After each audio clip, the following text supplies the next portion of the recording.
Hello, everyone. It is Jane Slacksmith here. A special hello to our clubbers. Now, it is March, and that means it is Capital Growth Month, and we have been chatting to lots of people. As you know, every Wednesday we've been chatting to a property expert, and we've got a lot of information over the last few weeks about what drives growth, past growth, predictions for future growth, lead indicators, lag indicators, so much information. And we've also been sharing some stories from our wonderful community about their capital growth experience. And today I am so excited to introduce a very, very special member of our community. I think she might correct me. She was a beta tester for our Ultimate Guide to Renovation course almost 4 years ago. And I'm going to bring you up now. And that is Lou Pilkington. Hey, Lou, how are you going? Hi, how you going, Jane? And yep, I was one of the beta testers all the way back then. Well, I have to say, we've been through a lot over the last couple of years, and we've seen, and you even spoke at our Reno Fest last year as well. Yeah, that's right. Yep. So now what I'd love to do is one of the things that we loved about your story, and I think you were in the middle of it or just starting that experience when we were in that beta Ultimate Guide to Renovation phase, and that is the meth lab. So for someone who's actually named their property project something called the meth lab, you have to tell everyone about that.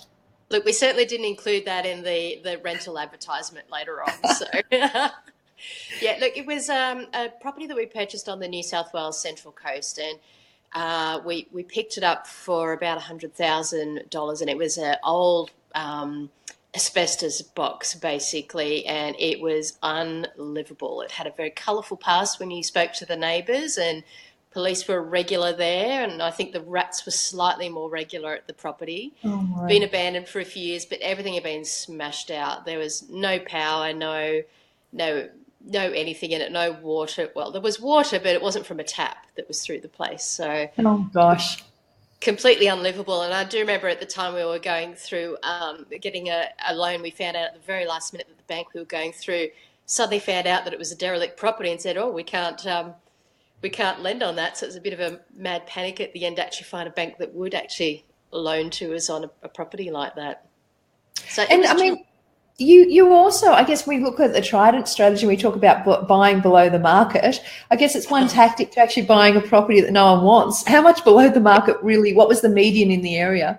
Look, I think the median was around 300,000 at the time, so we got it well below, and it was too small a project for a builder and too big a project for a usual renovator. So, but luckily we'd renovated several properties beforehand and we're willing to stretch ourselves a little bit more, but it fit in no man's land when no one really wanted it, and the bank just wanted to offload it.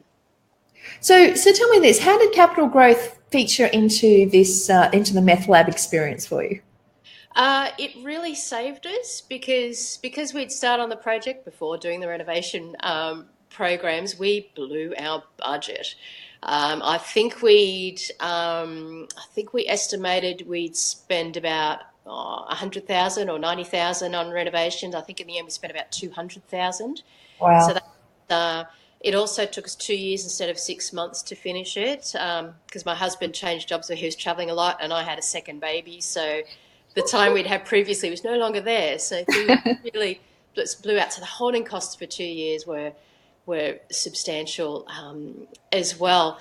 But capital growth saved us on this project. It really did, because it was the time when the Central Coast really started moving in price. And let's see, we finished that renovation 2 years ago, so it was in that early stages of things moving on the Central Coast, and now we've seen fantastic growth here. And it really saved us. We would have overcapitalised otherwise, or at least come back to the median, but with that capital growth as well as what we did to improve the property, I think the LVR on that has still come out at about 60% by the time we've finished all the things. So if we didn't have that capital growth, we would have broke even, I guess, but we should have just bought a normal house that didn't really need much work done in the area and had it rented straight away. So yeah, capital growth really helped us in this situation. Yeah, it's an interesting story because, I remember speaking to someone a few years ago and said, look, we are so good at renovating our homes. We have made so much money out of renovating our homes. We're going to do it professionally. And I said, look, send me through the numbers about, your properties that you've bought and what you've spent on them. And I went back and did the analysis, and it was growth that had actually created all of the wealth for them. And Yeah. my concern was they were going into giving up their jobs, putting all their money into this renovation business, and they didn't actually have the track record that they thought they had. So, sometimes the renovations, as you said, time blowout, budget blowout, maybe not the right property to start with, with scope creep, etc. Yeah. Growth can help. So the Trident strategy can really get you, below the market. If the renovation doesn't quite work, the growth also comes in. So you've got 2 out of the 3 action plans as well. Absolutely. Look, I think it's really easy to, most people say you invest $1 in a renovation and try to get at least $3 back. I think it's easy to do dollar for dollar, and yet that will get you a better tenant, hopefully, and a little bit more yield, Rent. but it's not really helping that capital growth at the end of the day. So it is still a really important factor when you look at what you want to purchase. Now, tell me this. I mean, you just touched on the Central Coast. We've been talking for the last 18 months about these commuter cities, the Central Coast and Wollongong and the Sunshine Coast and the Gold Coast and Geelong and Ballarat, for instance. These cities where the main city seems almost too expensive, but there's also these cities that are commutable. Central Coast has really had some great growth. Oh, it's been fantastic, and we've always, we follow Sydney. I've seen it a few times over now, and it sort of follows people in Sydney moving further and further out, and a lot of them sort of moving west is generally where they first Yep. move to, and then they sort of say, look, I'm spending just as much time moving in from Western Sydney as what I could from the Central Coast or Yep. Wollongong. So why would I live out in the Western Sydney where there's not really any interesting geography? Why not live on the beach instead and have that same commuter time? So these lifestyle centres just outside the CBDs become really attractive when they start sort of looking at that commuter, I guess, pin on a map really, and see how far it comes in. So when you compare us, we are Western Sydney by the Sea. That is a nickname that we do get quite a bit here on the Central Coast. But why not you get a beach here with the same amount of commuting time to the city? Yeah, look, I remember doing my my first vacation employment as a mining engineer at Mamora State Coal Mine, Nice. and I was staying in the Halakalani Caravan Park, and it was all salubrious, broke Yeah. uni student, and I think that was 1989, and I was just stunned by how close Gosford was from the city. And I was saying to people back then, if I was ever going to buy a property, I think I'd buy up here, and they're going, it's Gosford. I'm like, okay, looking at Copacabana Beach, it's looking good. Yeah, it's getting better. It's and I think you're seeing a lot more services up on the Central Coast now. Yeah. We're getting that critical mass of population, so you're getting much those niche services that you could only find in the CBD before are coming up to these areas as well, and you're starting to see more opportunities for those people who've got the brains and the drive, who've previously had to go to Sydney for a career,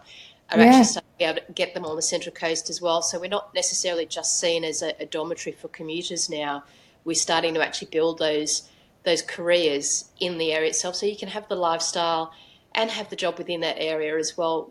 So it's starting to stand alone a little bit, but there is Yeah. still certainly that influence in being close to a CBD. So let's move on to a couple of your other investments, which have a kind of a different capital growth story. Can you just take us through those? Yeah, look, we've probably got 2 areas where we've got our property. So on the Central Coast, and those have been selected not really on the capital growth, but because we know the area, and doesn't mean we know the area from a investment point of view, but a lot of people buy where they live. The Yeah. other area we purchased in is Orange, another area we knew well as well. So it wasn't a strategic buy out that way. But we've got 2 properties in Orange, and we've had them for over 10 years now. And we saw tremendous growth there at one stage, which we weren't getting anywhere else in the state. And it was all because of the Cadia gold mine there, the biggest gold mine in Australia, I believe, that was going through an expansion at the time. So the yields on property were just incredible, and vacancy rates were really tight. Property prices skyrocketed basically, and we were all cheering. The mine completed its construction, then everyone moved away, and suddenly yields dropped, and it was we had vacancies for months at a time, because if someone moves out of a property in Orange when it's snowing, no one wants to move house then. So not a good time to rent. No, you don't want a vacant in winter in Orange. So it has fallen back quite a bit. We're starting to see a little bit of creep now, but I don't think anywhere near as much as some of the other surrounding towns like Bathurst is seeing at the moment. But I think it's because they're already ahead of the curve a bit because of the gold mine several years ago. So I guess other areas are probably playing more catch up to Orange. But it's nice being in those two different cycles, really. Yeah, and I mean, 2 points there. One point is that you capitalised on the infrastructure build, and a lot of people did this in Queensland as well, the Gladstone purchases, etc. There was a large infrastructure build, but as you said, you might take 10 people to build a mine, but you only need one person to run it. Exactly. And that kind of change, you need to have the next industry or employer that is going to, provide you with the people who are going to rent your property. And, Bathurst has, it has a lot. It's a much bigger city, but it's got the university. It's got, a lot of dual income, and arguably Orange has some nice wines. But it's a really interesting growth story where you talk about, Orange went up in value and it's kind of stagnant, but now you've got the Central Coast. I mean, having that diversity or being geographically agnostic and having growth actually in your whole portfolio happening all the time, it's a beautiful play on actually balancing your portfolio growth-wise. Oh, look, it's great. And especially if you're someone that gets bored at the glacial speed that property investment can take sometimes, I think just psychologically it can help, I think, being in a few different capital growth cycles around the country, because I think it helps keep you engaged and just keep you, keep that goal in sight, I guess, that you always seeing movement somewhere in your portfolio towards that end goal, instead of 10 years with nothing. And also, I mean, having been a student of the Ultimate Guide to Renovation and, intimate with our Done For You service, your next purchase, what kind of extra criteria are you going to put around your area of selection? Yeah, look, previously, I mean, I'll admit we've built up quite a portfolio, but it's been slow, and really we could have done a lot more than what we have done, because we purchased properties which we could drive past. And a lot of that was because we wanted to renovate as well, so there was that convenience factor. But we never really factored in those capital growth drivers into the places that we've bought before. And I think now I've really seen the importance of that, and we've had our portfolio now for about 15 years, and you really start to get an appreciation of how capital growth can make or break goals that you've set to do with your retirement. So we certainly will be with the next ones, taking a much more strategic approach on where we're going to be purchasing based on that capital growth, because it's lazy money. It takes a lot of time for us and a lot of effort to renovate a property to try and make growth that way. And gee, our track record, we're not very good at it. So, if we can just take a few factors to look at finding those fundamentals to get those capital growth areas, and just sit back and watch it. Because it really is a process, isn't it? Like you can actually narrow down quite succinctly to where to buy. And I think that having that kind of rigor around your next purchase will be exciting to see. Yeah, absolutely. Absolutely. And I think, pulling from different data sources as well, and seeing the repetition of regions coming up with a few experts around the place gives you a bit more assurance that you're looking in those right areas as well. Absolutely. Well, now I'm just going to touch on one more thing. Now, I've been talking about the new rules of property investing in 2018 and beyond. And one of the kind of hacks that I talk about is rent vesting. Now, I did this for 10 years, but you've been doing it too. Tell us about your experience as a rent vestor. Yeah, look, we live in one of the beach suburbs on the Central Coast, and it's a place where we could not afford a property ourselves. They're multi-million-dollar properties here, but we rent a multi-million-dollar property and pay peanuts for it each week. But what that means is that we've got the cash which we can invest elsewhere, and we've just slowly been able to buy cheaper properties and multiples of them around New South Wales, to the point now where we've got a portfolio which has got a greater value of the multi-million-dollar property that we're living in at the moment. So, so thinking outside the square has meant that we can get further ahead than if somehow we were able to afford the property that we're renting at the moment. So, rent vesting is definitely a way to go. And Luke, for people who are thinking about rent vesting, go, but I have a family, it's for young people just starting out. What would you say? You've got 2 young kids under 5. Yeah, exactly. Look, when I started in this house, it was when my boyfriend and I at the time first moved in together. So, it was a combination of furniture and everything. And over these 10 years, we've lost jobs, we've had promotions, we've had 2 children. I guess the one thing is I wish that I knew that we were going to be here for 10 years. We probably would have suggested to the owner, can we do a few more things here? But they know that we're property investors, so they know that we look after this place, to the point where we purchased a dishwasher for this place, half price, because we got, buy one, get one free. We were buying one for our own properties. So it works well. And, so we don't get to choose what colour paint we want on the wall, but I guess if we asked them, we probably could get that. So absolutely. Worked really well. It's been incredibly stable. So, and we're paying probably half market rate as well, because we've been here for so long. Which is fabulous. And I think that the whole rent vesting story, people are quite fearful about it, but living beachfront and a multi-million-dollar house, I think you've got a really good argument to bring people around. Yeah, absolutely. Absolutely. Well, Lou, I'm going to let you go. Thank you so much for joining us today. Thank you for sharing your story. And, once again, capital growth has been potentially something that saved a renovation that went over time and over budget, and just because life caught up with you and the mere scope of it. But also, looking at that diversity of having a portfolio with different growth periods so that you can actually pretty much always ride that growth train is a great story. Absolutely. Thanks, Jane. Thank you for sharing. Okay, bye. Bye.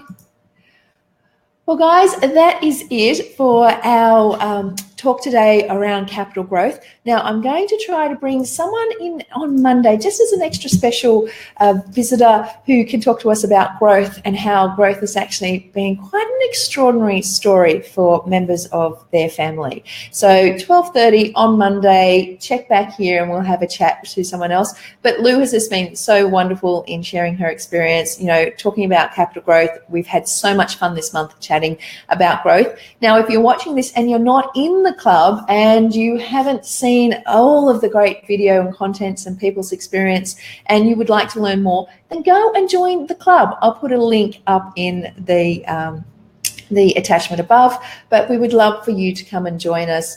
Being a member of the club in such an inclusive, sharing, supportive, and a group that is committed to supporting and celebrating everyone's success is such a great place to be. So that is us for today. I hope you all have a good weekend. If you're watching the recording here, then, I hope you have had a good weekend.